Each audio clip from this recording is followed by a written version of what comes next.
Good morning students. हम लोग आज पढ़ने वाले हैं आपके कंप्यूटर बुक के पार्ट 2 के चैप्टर 2, जो कि है वर्ड प्रोसेसिंग इमीडिएट। ठीक है, वर्ड प्रोसेसिंग इमीडिएट से पहले हम लोग ने पढ़ा था चैप्टर 1, जो कि था वेब एप्लीकेशन एंड सिक्योरिटी।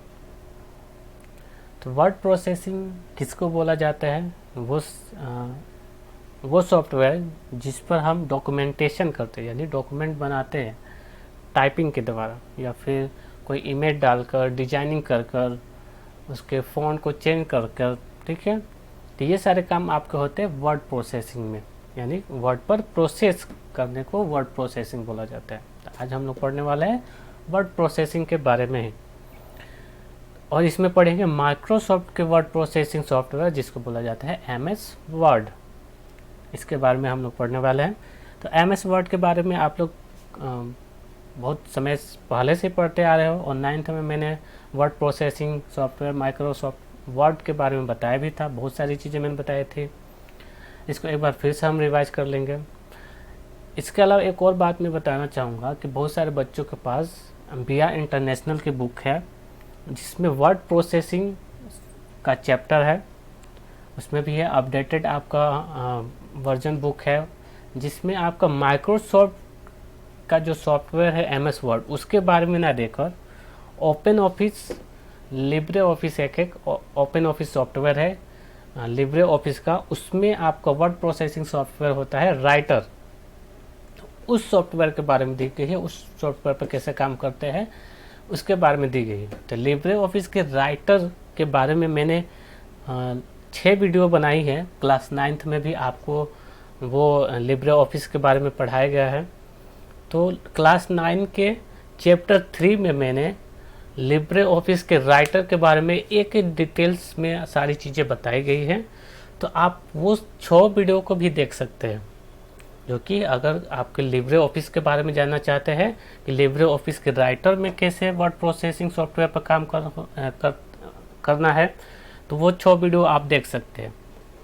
ठीक है, तो इससे क्या होगा, आपको कन्फ्यूजन नहीं रहेगा कि हम कौन सा पढ़े, वर्ड प्रोसेसिंग सॉफ्टवेयर में कौन सा पढ़े, माइक्रोसॉफ्ट ऑफिस के वर्ड को पढ़े या फिर लिब्रे ऑफिस को पढ़े। तो यहाँ मैं आपको वर्ड प्रोसेसिंग माइक्रोसॉफ्ट ऑफिस के बारे में बताने जा रहा हूँ, और उसमें MS वर्ड के बारे में हम लोग पढ़ेंगे, जो कि वर्ड प्रोसेसिंग सॉफ्टवेयर है।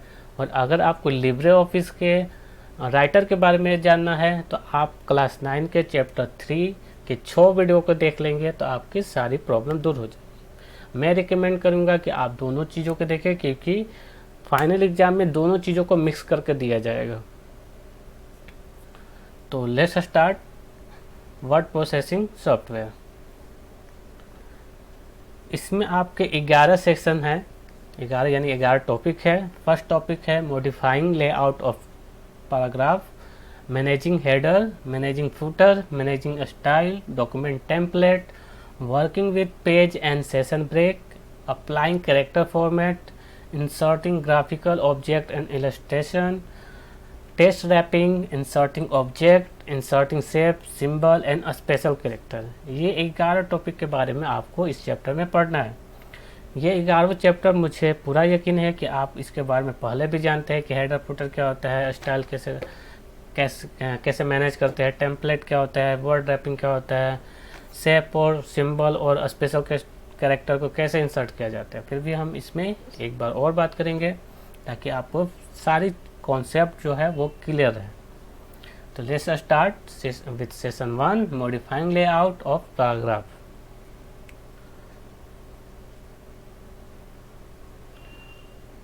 You have already learned the basic of word processing. Now consider a situation when you write a lengthy article that spans several pages and you need to make it easier for the reader to read it. Look at the following example.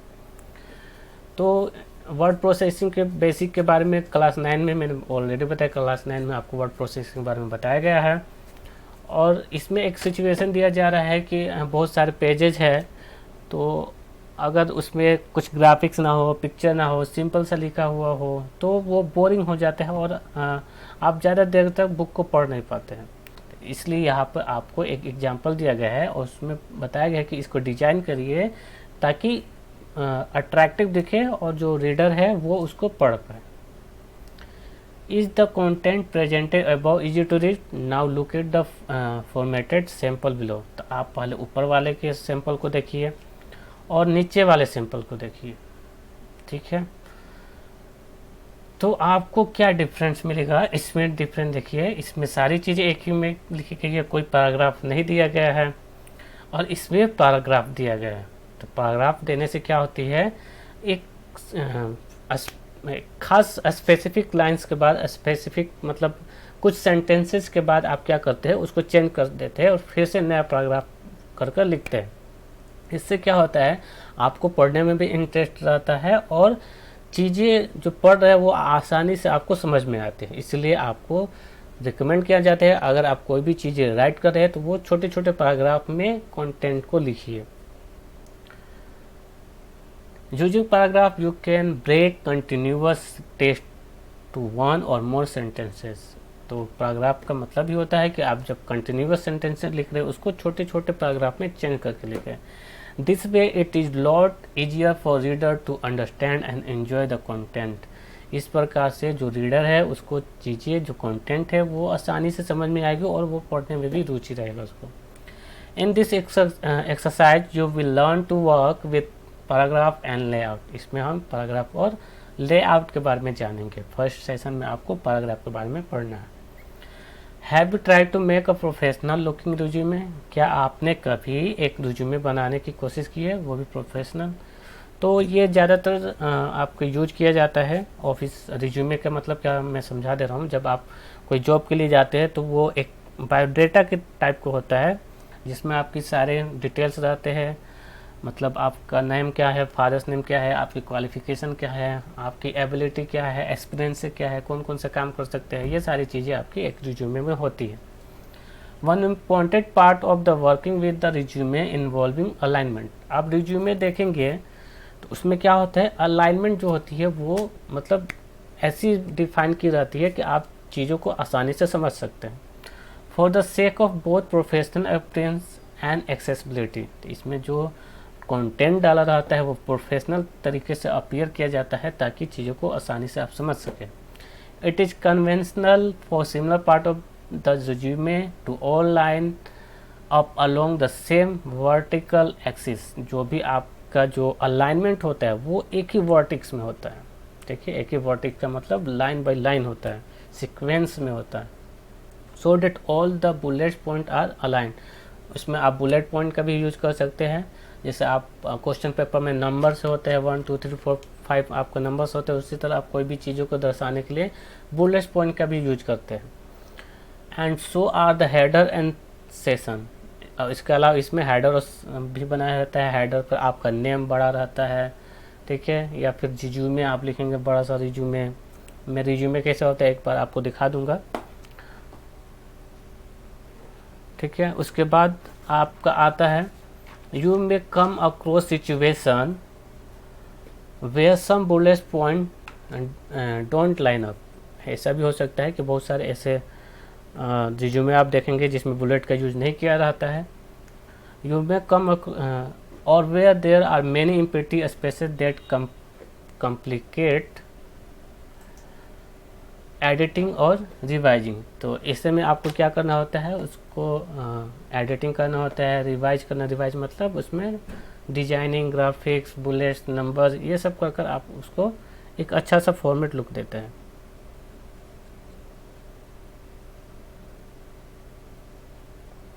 ठीक है, तो so now what to do. तो आप कैसे आप एक professional resume बनाएंगे। Paragraph के बारे में आपको बताया गया है कि पैराग्राफ में कैसे पैराग्राफ की सेटिंग करेंगे। तो लेट्स स्टार्ट। पैराग्राफ,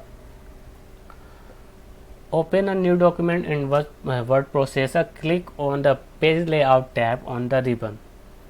तो पैराग्राफ को चेंज करने के लिए, उसमें एडिट करने के लिए आपको क्या करना होगा, आप पेज लेआउट में जाएंगे और उस रिबन में आपको ऑप्शन आएगा पैराग्राफ का। तो चलिए मैं MS वर्ड को ओपन कर लेता हूँ। ये है हमारा MS ऑफिस 2007 और ये है हमारा पेज लेआउट और ये है हमारा पैराग्राफ सेशन। ठीक है, अब देखिए the paragraph dialog box appear, you can see the option for automatic alignment, spacing etc that you can set up while composing the document itself instead of doing the alignment towards the end। तो इसमें आप क्या कर सकते हैं, आप alignment क्या होता है मैं बताऊंगा, स्पेसिंग, ये सारी चीज़ें आप क्या कर सकते हैं, सेट कर सकते हैं। Click on the tab button dialog box appear, you can specify the tab stop position by mentioning the stopping position in the tab stop position. After specifying the tab stop position, click on the set button and the tab window appear। तो इसमें दो चीज़ें बताई गई है कि alignment और spacing आप सेट कर सकते हैं। एक टैब ऑप्शन है, आप टैब ऑप्शन क्या होता है मैं आपको पहले वर्ड पर चले जाता हूँ फिर आपको बताता हूँ।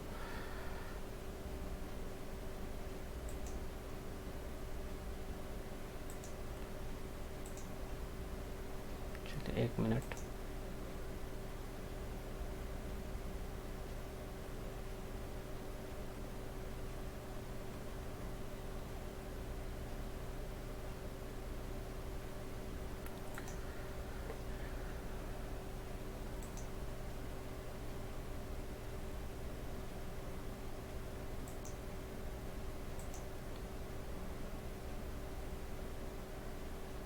चलिए ये हमारा है पैराग्राफ।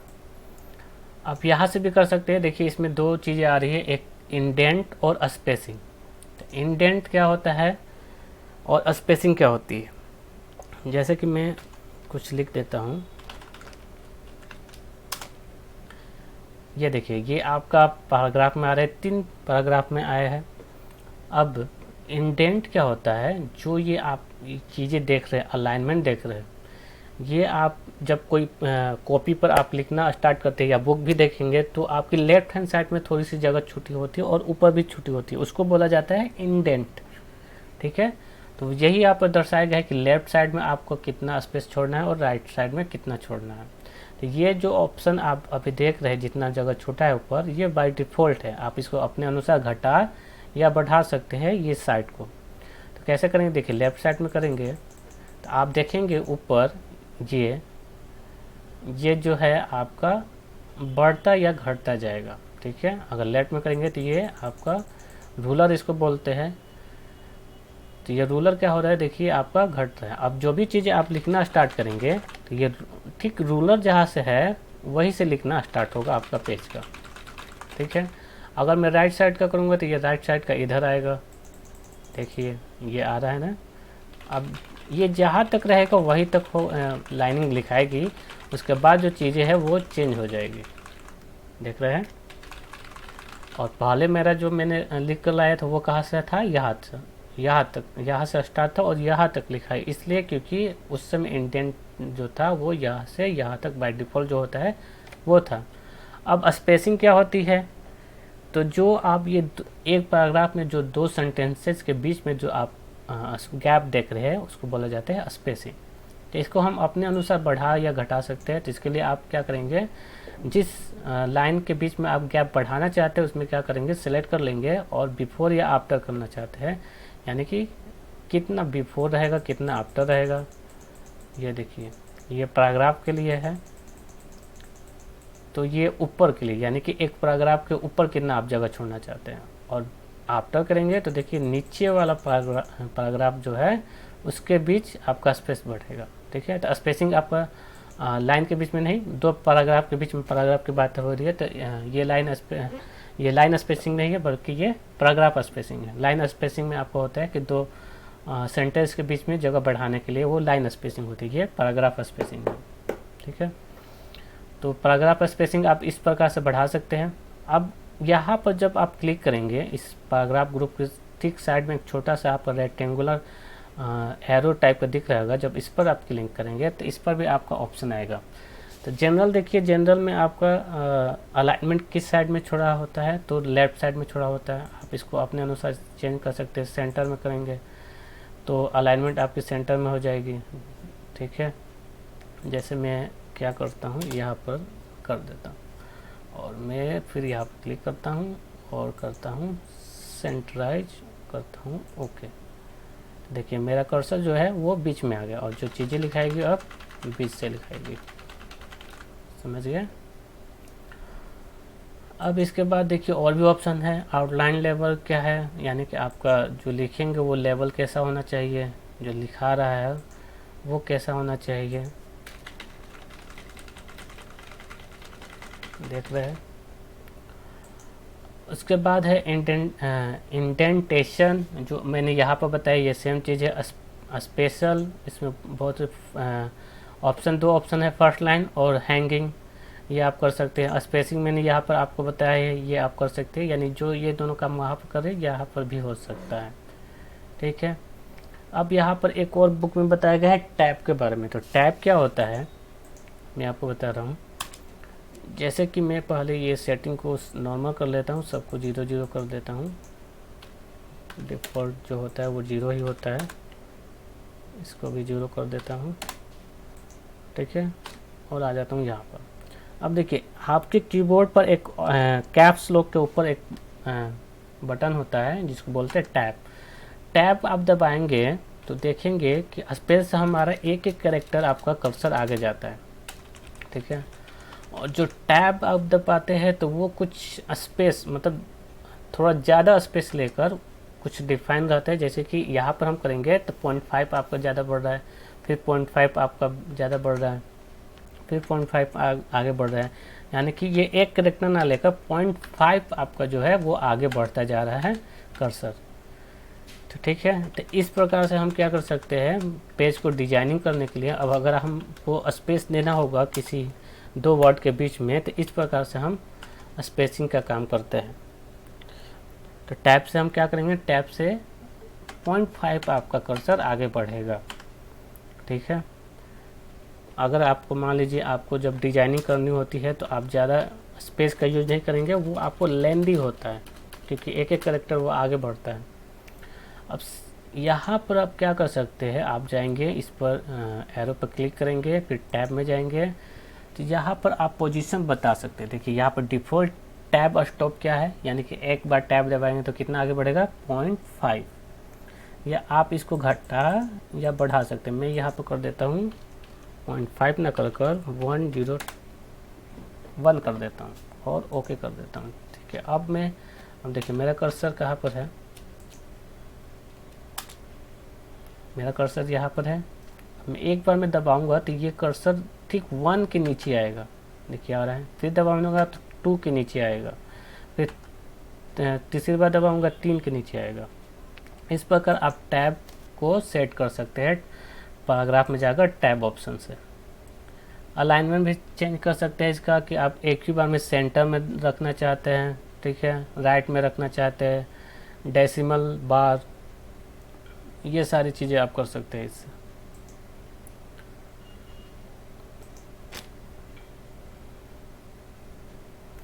कुछ एक्सरसाइज दिए गए हैं, आप इस एक्सरसाइज को देख लेंगे और अगर आपके घर पर कंप्यूटर है तो उसको इस एक्सरसाइज को ज़रूर पूरा करेंगे। देखिए एक आपका एक बनाया है, देखिए इसमें स्टूडेंट्स नेम लिखा है, उसके बाद ये इतना गैप दिया गया है, ठीक है। तो ये गैप आपका स्पेस के द्वारा ना देकर टैब के द्वारा दिया गया है। आप टैब का अगर आप पहचान करना चाहते हैं कि कहाँ पर स्पेस दिया गया है, कहाँ पर टैब दिया गया है, तो ये आप चेक कर सकते हैं। तो चेक कैसे होता है, जैसे देखिए यहाँ पर आप होम में जाएंगे तो होम में आपका एक ऑप्शन आता है, ये शो या हाइड, इसको हम क्या पंचुएशन मार्क्स को शो करने के लिए यूज किया जाता है। तो आप इस पर क्लिक करेंगे, ये मैंने आपको क्लास 9 में भी बताया है। तो जैसे क्लिक करेंगे तो आपको पता चल जाता है कि कहाँ पर पैराग्राफ यूज किया गया है, पैराग्राफ को चेंज किया गया है, कहाँ पर स्पेस यूज किया गया है, ठीक है। देखिए जहाँ पर आपको ये जो दो वर्ड के बीच में डॉट दिख रहा है तो वो स्पेस है। जैसे मैं स्पेस दबाऊंगा तो देखिए डॉट बनेगा, अगर मैं टैब दबाऊंगा तो ये लाइन बनेगा, ठीक है। एंटर दबाऊंगा तो आपका P बनकर आएगा। तो इस प्रकार से आप पता कर सकते हैं कि कौन सा फॉर्मेटिंग आप यूज किए। तो इसके लिए आप यूज करते हैं ये शो एंड हाइड, इसको बोला जाता है punctuation mark show and hide. Punctuation mark को जानने के लिए हम इसका यूज करते हैं। तो इसको हम दोबारा क्लिक करेंगे तो ये हट जाएगा। तो यहाँ पर पंचुएशन मार्क से आपको पता चल रहा है कि कहाँ पर टैब यूज किया है। देखिए यहाँ पर मतलब इतना गैप है तो आप स्पेस का हम यूज नहीं किए हैं, ये टैब का यूज किया गया है, समझ गए। और ये आपका रूलर है, रूलर से बताया गया है कि आपको कहाँ पर पोजीशन रखना है, लेफ्ट अलाइनमेंट रखना है, इसमें सेंटर अलाइनमेंट रखना है, यहाँ पर राइट अलाइनमेंट रखना है, यहाँ पर डेसिमल अलाइनमेंट रखना है और यहाँ पर बार रखना है, समझ गए। इस प्रकार से कर आपको ये डॉक्यूमेंट बनाना है। तो ये सारे ऑप्शन कहाँ से आपको आएंगे, ये मैंने आपको पहले बता दिया कि पेज लेआउट में जाएंगे, पैराग्राफ ग्रुप में जाएंगे, यहाँ पर क्लिक करेंगे, फिर टैब में जाएंगे, तो ये सारे ऑप्शन आपको अलाइनमेंट दिखेंगे, ठीक है। अब चलिए नेक्स्ट मूव करते हैं। Managing header, footer and page number, तीनों को हम एक ही साथ देखेंगे, देख रहे हैं। तो हेडर, फुटर और पेज नंबर का क्यों यूज किया जाता है, जैसे कि मान लीजिए ये मेरा पेज है, यहाँ पर ये पेज है हमारा, देख रहे हैं यहाँ पर साइड में क्या लिखा है, यूनिट 3। और अगर कोई पेज के सबसे नीचे भाग पर देखेंगे तो यहाँ पर लिखा है 122, यानी ये पेज नंबर दिया गया है और ये यूनिट बताया गया है कि ये आपके बुक का यूनिट 3 है। तो ऐसा ये जो दिया गया ये किसकी मदद से दिया गया है, हेडर की वजह से दिया गया है। और ये जो दिया गया है वो फुटर में दिया गया है, फुटर में भी पेज नंबर का यूज किया गया है। तो इस प्रकार से अगर आप कोई देखिए हर पेज पर आपको यूनिट 3 देखने को मिलेगा, देखिए यहाँ पर पेज नंबर, यहाँ पर यूनिट 3। तो ये आप कर सकते हैं हेडिंग, हेडर, फुटर और पेज नंबर से। तो जैसे कि मुझे यहाँ पर कोई हेडिंग देना है ऊपर, जैसे मैं देता हूँ, इसको सेंटर में कर लेता हूँ। और हेडर फुटर के लिए आप कहाँ पर जाएंगे, पेज लेआउट में जाएंगे, सॉरी इंसर्ट में जाएंगे। इंसर्ट में आपका ऑप्शन आता है हेडर फुटर और पेज नंबर का। इंसर्ट में जाएंगे और वहाँ पर ऑप्शन आता है हेडर फुटर और पेज नंबर का। तो मुझे देना है हेडर, तो हेडर पर क्लिक करेंगे। और देखिए अब हेडर आप कहाँ पर देना चाहते हैं, ठीक है। तो देखिए ये हेडर पे जैसे मैंने क्लिक किया, ये आपको एक लाइनिंग टाइप पे दिखाई देगा कि इतने अंदर में आप हेडिंग दे सकते हैं। मैं इसको सेंटर में कर लेता हूँ, लिखता हूँ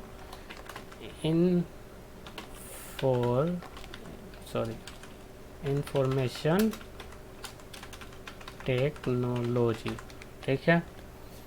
अब मैं कर दूंगा इंटर। और बाहर हेडर को हटाने के लिए, अब ये लाइनिंग आपको दिख रही है, लाइनिंग आपने हेडर डाल दिया, तो लाइनिंग को हटाने के लिए आप बाहर पर क्लिक करेंगे। तो देखिए यहाँ पर मुझे एक हल्का ब्लर टाइप का इंफॉर्मेशन टेक्नोलॉजी दिख रहा है।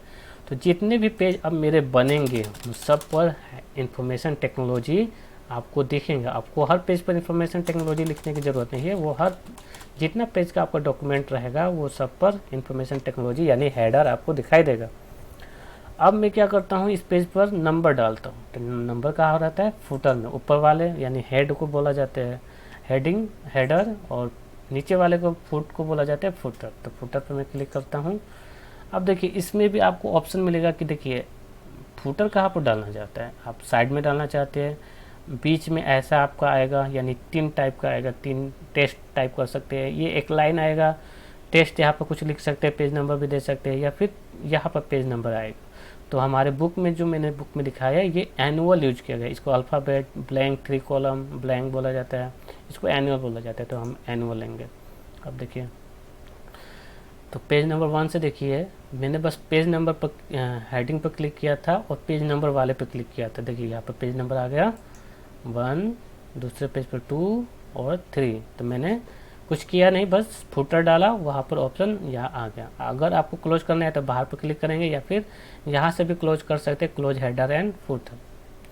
अब हेडर फुटर को डिजाइन करने का भी ऑप्शन आपको आएगा। देखिए यहाँ से आप पोजीशन उसका चेंज कर सकते हैं, ठीक है। अगर हेडर में अगर आप कोई पिक्चर डालना चाहते हैं तो ये पिक्चर मैं एक डाल कर दिखाता हूँ आपको। ये मेरा पिक्चर है, मैं इस पिक्चर को ले लेता हूँ। अब देखिए अब मेरे हर एक फुटर में मेरा फ़ोटो दिखाई दे रहा है, ठीक है।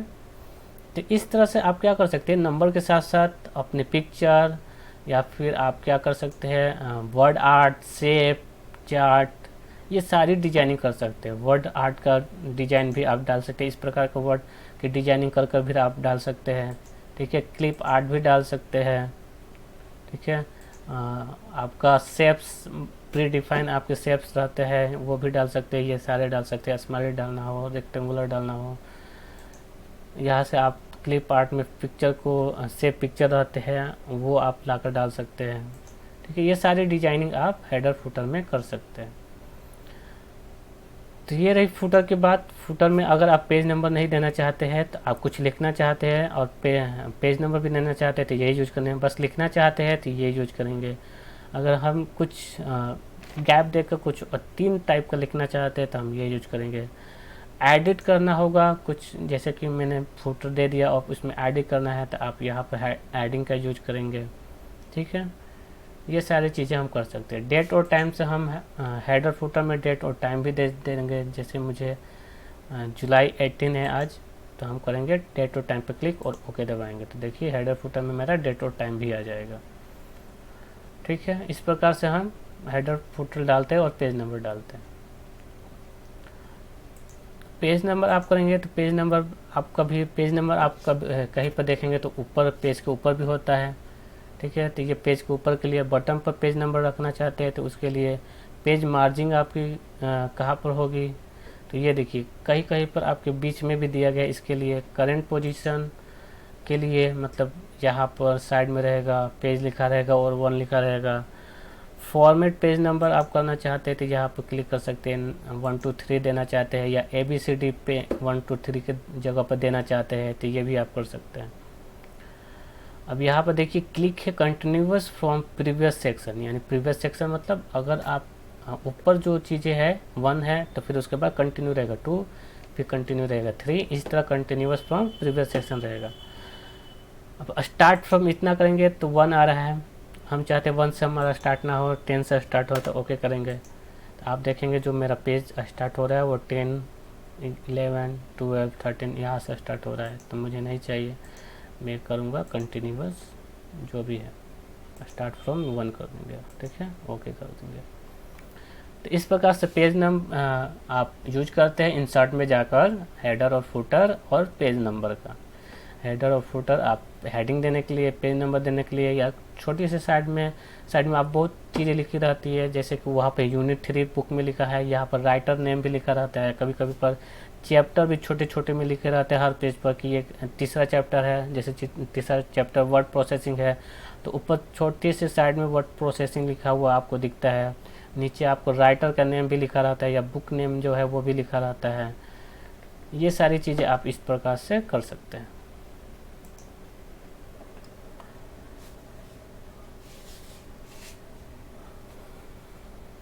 इसमें भी आपका एक एक्टिविटी दिया गया है, open the file save in the last exercise. जो लास्ट ऊपर वाली एक्सरसाइज दी गई है वो उसको आप ओपन करेंगे और सेव करेंगे इस नाम से, और उसके बाद give and the appropriate name in the centre of the header. अब उसमें हेडर लगाएंगे। जो ये फर्स्ट आपको एक्सरसाइज दिया गया था, ये एक्सरसाइज, ये इसको कंप्लीट करेंगे। कंप्लीट करने के बाद उसमें आप सेकंड में क्या करेंगे, आप यहाँ पर हेडर लगाएंगे और अपने स्कूल का लेफ्ट में नेम लिखेंगे, ठीक है। डाउनलोड और लोगो, हमारा जो फेसबुक का पेज है वहाँ पर लोगो आपको मिल जाएगा, वहाँ से लोगो आप डाउनलोड कर लेंगे और वहाँ पर आप स्कूल नेम के बाद ऑन द राइट साइड में आप लोगो लगाएंगे और फाइल को सेव करेंगे। तो ये एक्सरसाइज है आपके लिए।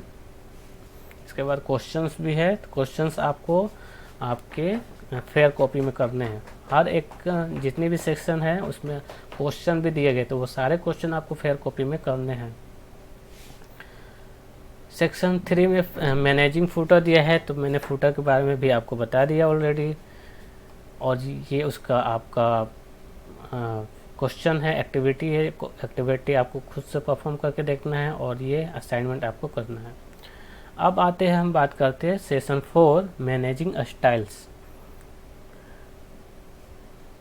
मैनेजिंग स्टाइल में आपको क्या आता है, स्टाइल और style set are pre define और customise option use for creating good looking professional document with least effort. You can find a number of styles available within word processor that can be applied to a document. In this exercise, you will learn to apply and manage style. तो मैं अपने computer पर पहले word पर चला जाता हूँ, यहाँ पर क्लिक करता हूँ बाहर और हेडर फुटर को पहले हटाता हूँ। ठीक है,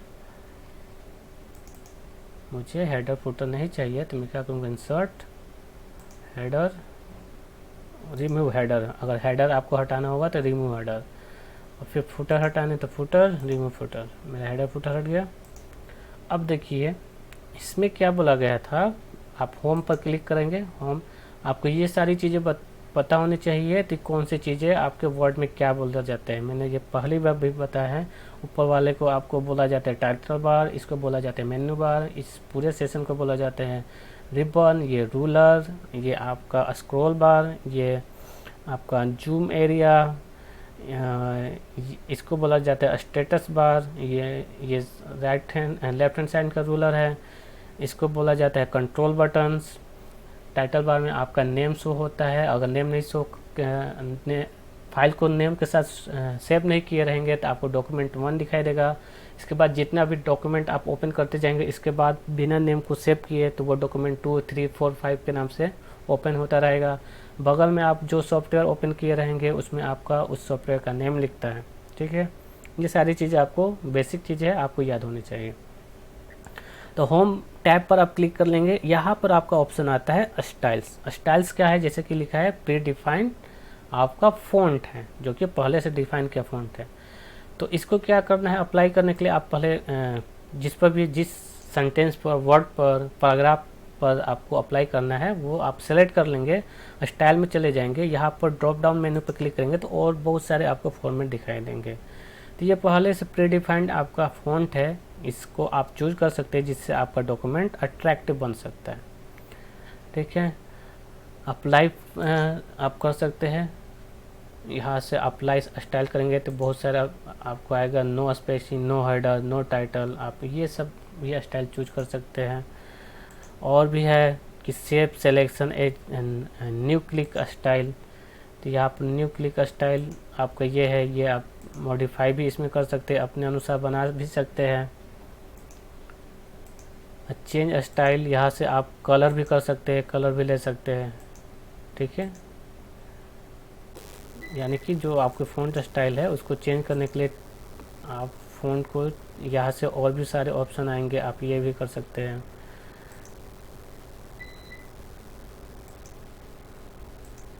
देखिए चेंज हो रहा है।